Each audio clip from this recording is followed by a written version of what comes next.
الرحمن الرحیم۔ فضائل سورہ یاسین۔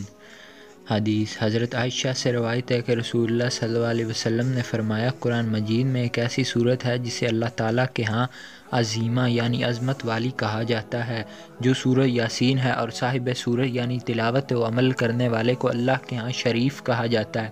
صاحب صورت قیامت کے دن اتنے زیادہ لوگوں کی شفاعت کرے گا جن کی تعداد قبیلہ ربیہ و مدر کے لوگوں سے زیادہ ہوئی۔ یہ قبیلہ بہت بڑے تھے۔ ابانا میں یہ حدیث شریف موجود ہے۔ حدیث نمبر 2، حضرت انس رضی اللہ تعالیٰ عنہ سے روایت ہے کہ رسول اللہ صلی اللہ علیہ وسلم نے فرمایا، جو شخص سورہ یاسین شریف پڑھے اور اسے 10 قرآن مجید پڑھنے کا ثواب ملے گا۔ ترمذی شریف میں یہ حدیث شریف موجود ہے۔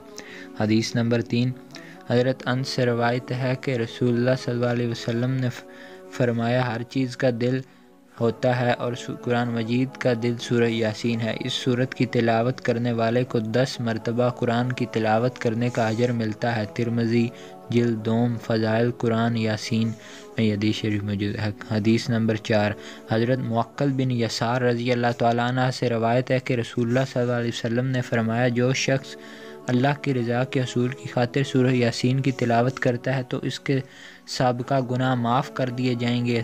تو تم اس صورت یعنی سورہ یاسین کو اپنے مرنے والوں کے پاس تلاوت کیا کرو۔ بہقی شریف میں یہ حدیث شریف موجود۔ حدیث نمبر 5، حضرت ابو ہریرہ رضی اللہ تعالیٰ عنہ سے روایت ہے کہ رسول اللہ صلی اللہ علیہ وسلم نے فرمایا، جس نے رات کے وقت سورہ یاسین پڑھی تو وہ صبح کے وقت اس حال میں اٹھے گا کہ وہ بخشا ہوا ہوگا۔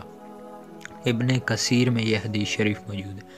حدیث نمبر 6، حضرت جنداب رضی اللہ تعالیٰ عنہ سے روایت ہے کہ رسول اللہ صلی اللہ علیہ وسلم نے فرمایا، جس نے اللہ تعالیٰ کی رضا خوشنودی کے لیے سورہ یاسین پڑھی تو اس کی مغفرت ہو جائے گی۔ ترغیب الترہیب میں یہ حدیث شریف موجود ہے۔ حدیث نمبر 7، حضرت ابن عباس رضی اللہ تعالیٰ عنہ سے روایت ہے کہ رسول اللہ صلی اللہ علیہ وسلم نے فرمایا، میری تمنا ہے کہ یہ سورہ یاسین میرے ہر امتی کے دل میں ہوتی۔ تفسیر ابن کثیر میں یہ حدیث شریف موجود ہے۔ حدیث نمبر 8، حضرت عطا بن ابی رباح رضی اللہ تعالیٰ عنہ سے روایت ہے کہ رسول اللہ صلی اللہ علیہ وسلم نے فرمایا، جو شخص دن کے اول حصے میں سورہ یاسین کی تلاوت کرے گا تو اللہ تعالیٰ اس کی جائز ضرورتیں پوری فرما دے گا۔ دارمی شریف میں یہ حدیث شریف